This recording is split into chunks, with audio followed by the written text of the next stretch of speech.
Hi, I'm Dan from RideWrap. Today I'm going to run you through setting up plotters for use with the Super Cutter and RideWrap protection film.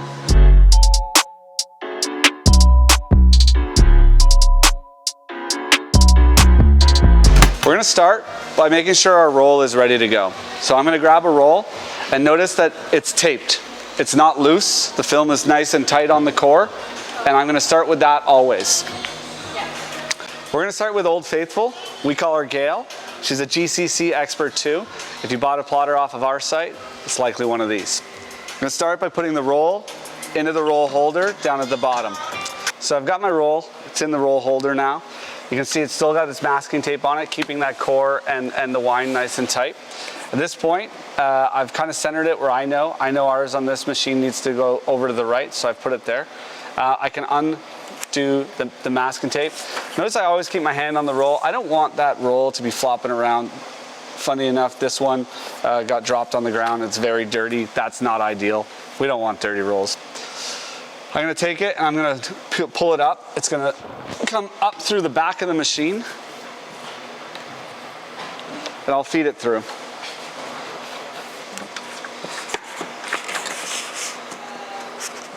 I'm going to grab it by the middle here. Whenever I try to put tension on the roll, I always use it from the middle. If I do it from the side, you'll notice that by putting pressure there, that side goes and it's all crooked. We don't want that.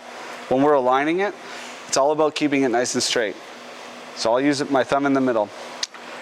Before I go any further, I'm going to check my alignment on the machine. So on each machine, we have these white marks, and you can see them kind of across the back of the machine there. These actually refer to, on the lower roller, there's a grippy area. And if you use the roller outside of that white mark, it's on a slippery area. This means that the machine won't work properly, so we have to ensure that this roller, this rubber part, is within the white bar.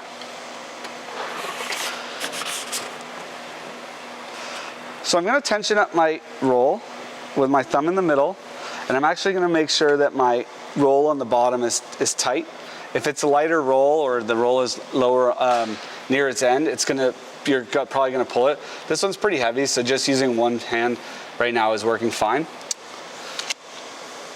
I don't like how much film is in front of the white cutting strip, so I'm actually going to roll it back a little bit so that I'm not wasting film. I'm going to take my two rollers and put them about while still being within the white mark, 1/8 of an inch from the edge of the film. And then I'll put them down. So once those two rollers are down, I can let go of my hand because it's locked in. That film's not going to move anywhere, and it's nicely aligned from the bottom up to the top. On the Expert 2s, we recommend running 4 rollers. So I'll just place those in, roughly equidistant in the middle of the roll. Again, paying attention to that white mark.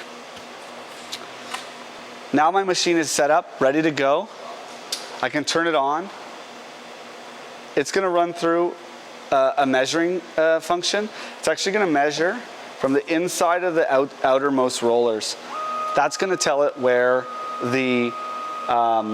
what the width of the printable area is. We want to make sure that that width is 580 millimeters at minimum. This particular plotter doesn't have a screen on it, so we can't tell here. But when we go over to the Super Cutter, we'll be able to see that width in the software. So before we move into the software, I want to talk about a couple more things on the machine. First off is the blade. I'm going to take it out here and we'll look at this. There's 2 components to the blade. There's the blade holder, that's this black section, and then there's the actual blade itself. There's a little button here that if you push it, you'll see the blade pop out. That blade slides in there, and that blade holder keeps it where it needs to be.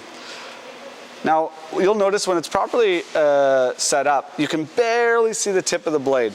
Probably won't be able to see it on camera. There's actually a little spinny end here on the blade holder that allows you to set the depth of your blade. We're going to run some test cuts using the software, and when I talk about setting the blade depth, we're going to go back to this blade and we're going to change and spin this so that either more of that tip or less of that tip is showing. So we're going to be over at the computer now. We're going to finish setting up our plotter by checking the blade depth and pressure.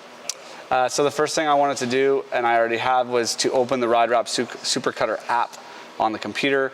That looks like this. It's a little window. We don't need to do anything with it. We're just going to hit that hide button so that it doesn't get in our way. Once I log in, have that open, I've logged into the Super Cutter website, and you see that my account is open. I also have the control panel here, and I can go by starting at test connection. So test connection, what it's going to do is it's going to communicate with the app, and it's going to communicate with the plotter to ensure that everything's running as we expected. So I've got 3 green check marks, and that's pretty good. On some of the machines we'll look at today, we'll only have 2 green check marks and 1 yellow or white check mark, and it says that it's okay to run. Essentially, some of the plotters don't allow us to read the material width automatically. So again, you'll want to make sure that it's at 580 millimeters on the machine itself, as the app won't be able to help you with that one. So once I have 3 green check marks, I'm able to go and check out the plotter settings. And as you can see under device material width, it's reading that the machine is set to 58.065 centimeters. So that is over 58 centimeters, aka 580 millimeters, and that means we have enough cutting material and enough width for our setup. So the blade force and the plotter speed are next. I know that this machine with the currently mostly dull blade likes to be set at 180 pressure, and the plotter speed, we run anywhere between 15 and 20. But what we're going to do is we're going to check that blade. So if this is my typical setup, maybe I put a new blade in. I want to make sure before I start cutting a big file that I'm going to make sure that the cutting is working all right. So I'm going to use the test cut function. And what it's going to do is it's going to run a small cut that's about 1 centimeter by 2 centimeters on that machine, and it's going to allow you to see how it's cutting.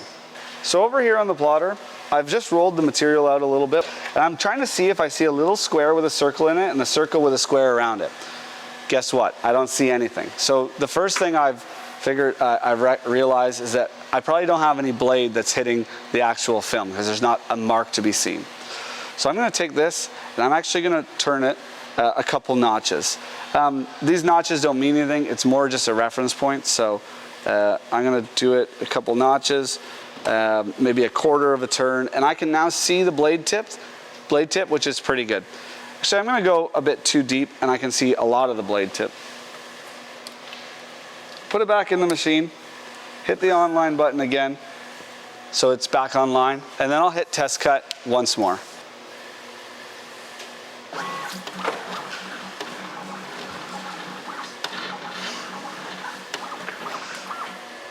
So as we saw, the machine actually pushed the film right out the back of the machine and didn't do what I wanted. So what I'm actually going to do this time, after I've reset, pulled the vinyl through, is I'm going to set a proper origin. Never hurts to just set your origin, then you know what it is, as opposed to whatever the machine decided it is that day. So with my origins definitely set, now I will run the test cut again.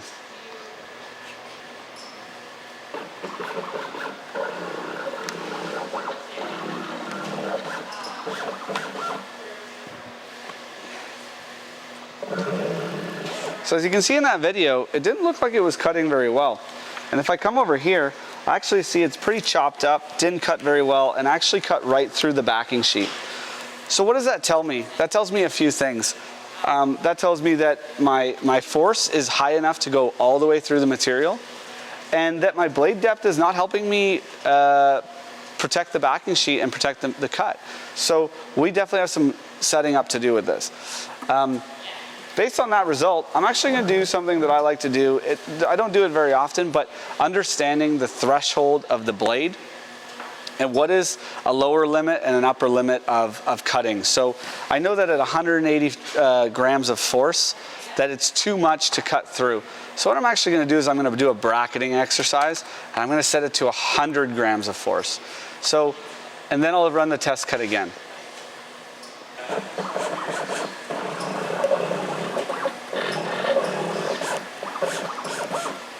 So we saw on that cut that it was much smoother, didn't kind of pick anything up, and I look over here, I can see a nice shape that I wanted to see. What I'm gonna do is I'm gonna actually just check with my weeding pick to see if it come out. So here's the other part of that problem, is that it's pretty difficult to weed. It didn't want to separate very easily. And one thing I always look for is a little bit of a scoring on the backing sheet. So what we know about 100 grams is that it does cut through the material, but it's not quite enough. So let's try something like 140. And sometimes I'll go up in smaller increments, but for the sake of it, we'll just go for 140.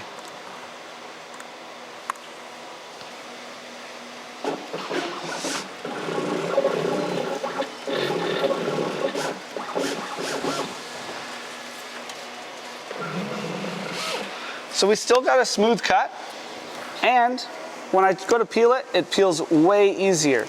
So I can actually get the square around the circle without actually pulling the circle up, and that's exactly what we're looking for. If I peel the circle up as well, I can see a little tiny bit of scoring, and I'm pretty happy with that. So now we know that at 100 grams of force, it's not quite enough to cut. At 180 grams of force, it cuts right through the backing sheet. And at 140 grams of force, it kind of does it pretty perfect. So what we're going to do now is actually set the blade depth. And to do that, we're going to use that 180 gram force, and we're going to do a couple test cuts, but we're going to reduce the amount of blade that's showing. Ideally, I could get it to cut through, but not cut through the backing sheet at 180 grams. So I'll move it up a couple notches, and again, depending on how close I am, I will go a certain amount, but I knew I was pretty far down, so I'll throw that in there, and we'll do a test cut at 180 grams to see how that goes.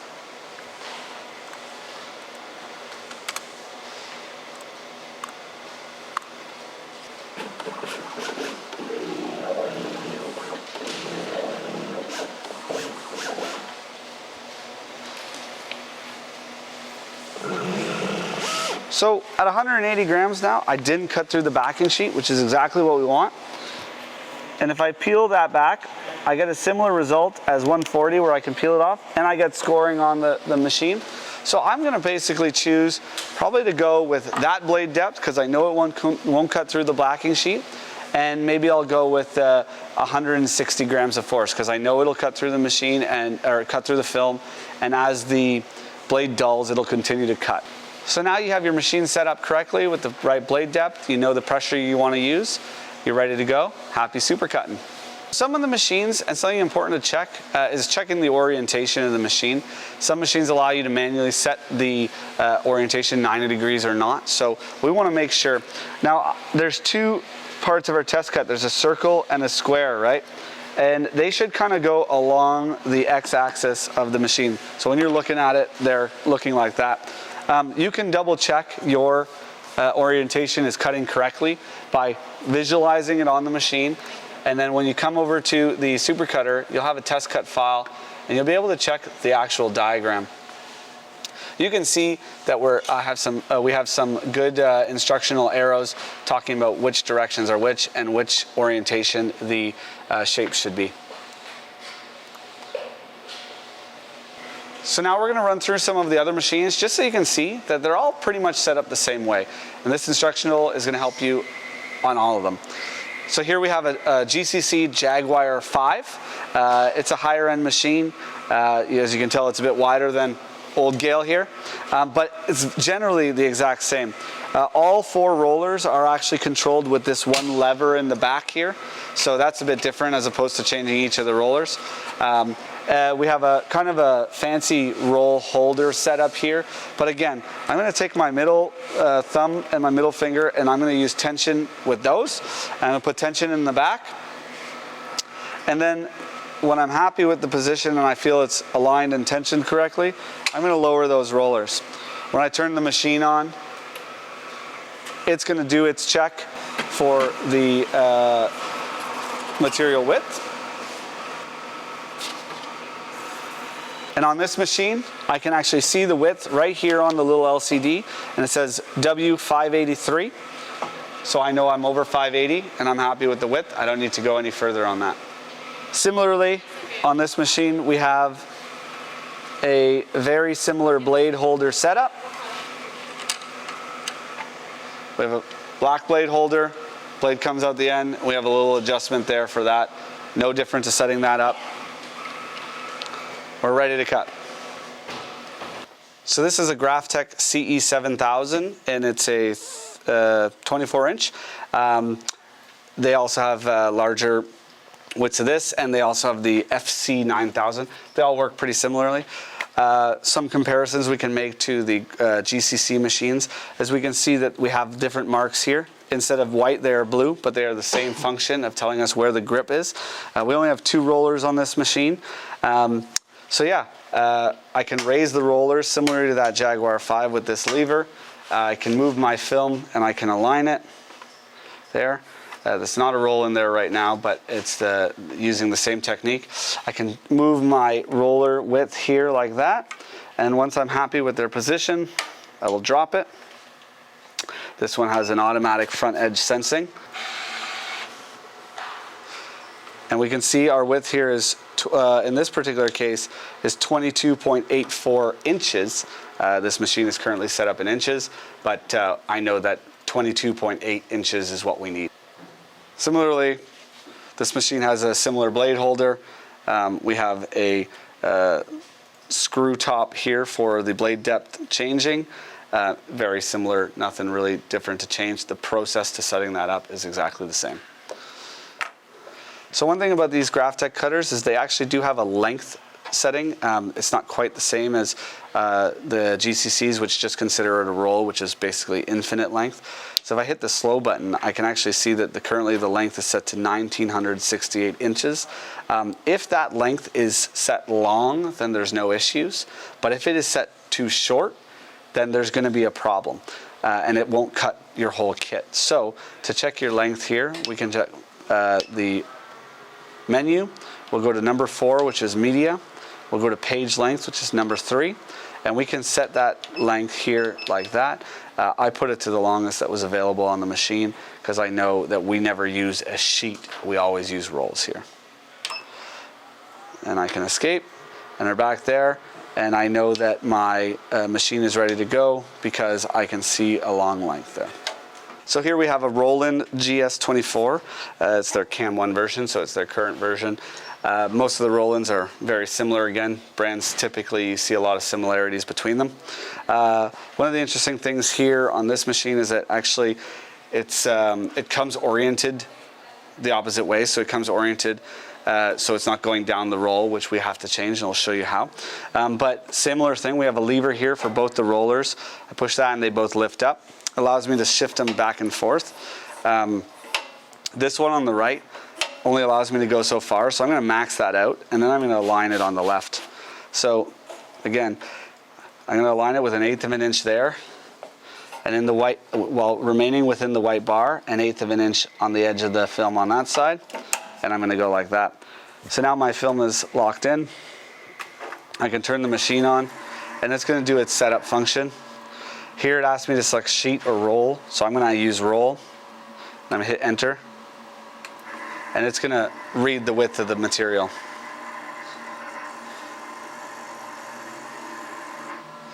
So on the little LCD screen here, we can see that the width is 581 millimeters, and also it has a length thing, and it says 0 millimeters. That's because it's set to roll, so don't worry about that. So we're going to check the orientation on these rolling machines because that does need to change.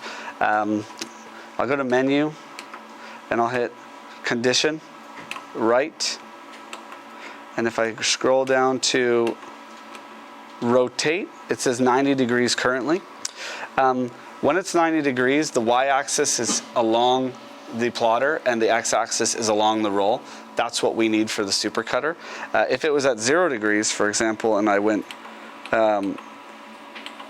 0 like that, the x-axis would be along that, along the plotter, and the y-axis would be along the roll. And what would happen is that we would only ever get 24 inches of our kit, and it would get cut off on the other end. So we're going to run with 90 degrees on this one. hit the enter button, it's set, and that's all we need to do. Similarly, the Roland